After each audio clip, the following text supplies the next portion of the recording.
வணக்கம் நண்பர்களே. வீடியோக்குள்ள போறதுக்கு முன்னாடி இந்த வீடியோவோட ஸ்பான்சர் ஷேர்னு பாத்தீங்கன்னா SPO டிஜிட்டல் மார்க்கெட்டிங்.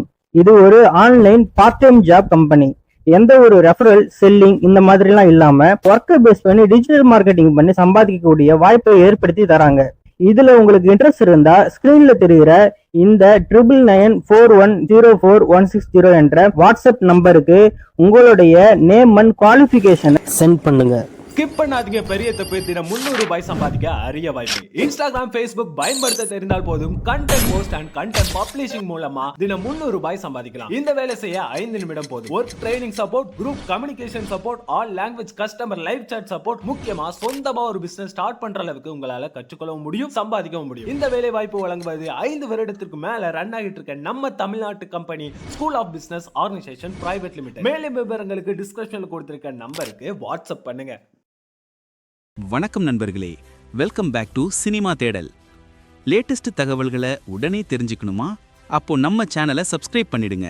பெல் ஐக்கானையும் ஒரு தட்டு தட்டி ஆன் பண்ணிடுங்க. இன்றைய பரபரப்பு செய்தி என்னன்னா, இட்லி கடை போல இருக்காது.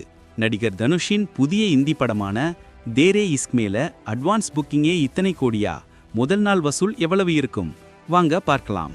நடிகர் தனுஷ் இயக்குனர் ஆனந்த் எல் ராய் இயக்கத்தில் கடந்த 2013 வெளியான ராஞ்சனா அதாவது அம்பிகாபதி படத்தின் மூலம் முதல் முறையா பாலிவுட்டில் அறிமுகமானார்.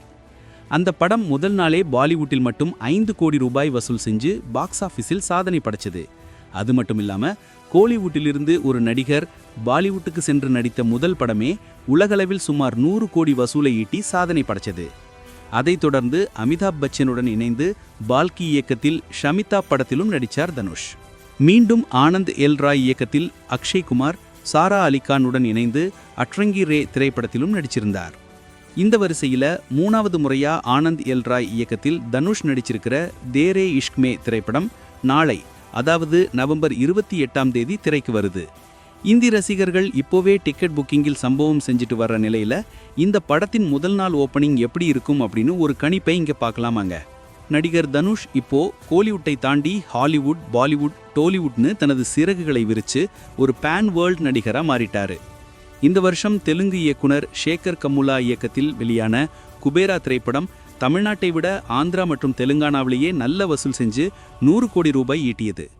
இப்போ இந்தியில் உருவாகியுள்ள தேரே இஷ்க்மே படமும் 100 கோடி வசூலை தாண்டி 200 கோடி வரை பாக்ஸ் ஆஃபீஸில் கல்லா கட்டும் அப்படின்னு எதிர்பார்க்கப்படுது. நாளைக்கு படம் வெளியாக உள்ள நிலையில வியாழக்கிழமையான இன்னைக்கு காலை வரை அட்வான்ஸ் டிக்கெட் புக்கிங்ல தனுஷின் தேரே இஷ்க்மே திரைப்படம் 5 கோடி ரூபாய் வரை வசூல் செஞ்சிருக்கிறதா சாக்னிக் இணைய தகவல் சொல்லியிருக்கு. மேலும் ராஞ்சனா படத்தை விட 3 மடங்கு அளவுக்கு முதல் நாள் ஓப்பனிங் இருக்கும் அப்படின்னு எதிர்பார்க்கப்படுது. இன்னைக்கு இரவுக்குள்ள தேரே இஷ்க்மே அட்வான்ஸ் புக்கிங் 8 கோடிக்கும் மேல அதிகரிக்கும்னு கணிப்புகள் சொல்லுது. நவம்பர் 28ஆம் தேதி படம் வெளியாக உள்ள நிலையில தனுஷ், கிருத்தி சனோன் நடிச்சிருக்கிற இந்த இந்தி படம் அதிகபட்சமா முதல் நாளில் 15 கோடி ரூபாய் அளவுக்கு இந்தி மொழியில் மட்டும் வசூலை ஈட்டும் அப்படின்னு முதல்கட்ட கருத்தணிப்புகள் வெளியாகியிருக்கு. உலகளவில் சுமார் 30 கோடி ரூபாய் வரை வசூலீட்டும் அப்படின்னும் எதிர்பார்க்கப்படுது. முன்னதாக குபேரா திரைப்படம் முதல் நாளில் உலகளவில் 25 கோடி ரூபாய் வசூலை ஈட்டியதாக தகவல்கள் வெளியான நிலையில் இட்லி கடை திரைப்படம் 16 கோடி ரூபாய் வசூலை உலகளவில் முதல் நாளில் ஈட்டியதாக சாக்மிக் வெப்சைட் அறிவிச்சிருந்தது குறிப்பிடத்தக்கது. பிரதீப் ரங்கநாதன் மற்றும் தனுஷ் இந்த ஆண்டில் 3 படங்களை ரிலீஸ் செஞ்சு அதிக வசூலை கொண்டு வந்து சேர்த்திருக்காங்க. இந்த லேட்டஸ்ட் தகவல் பத்தி உங்களுடைய கருத்து என்னன்னு கமெண்ட் பாக்ஸ்ல சொல்லுங்க. இந்த வீடியோ உங்களுக்கு பிடிச்சிருந்தா லைக் பண்ணுங்க, உங்க நண்பர்களோட ஷேர் பண்ணுங்க. மேலும் பல சுவாரஸ்யமான சினிமா செய்திகளுக்கு சினிமா தேடலை சப்ஸ்கிரைப் செய்ய மறக்காதீங்க. நன்றி.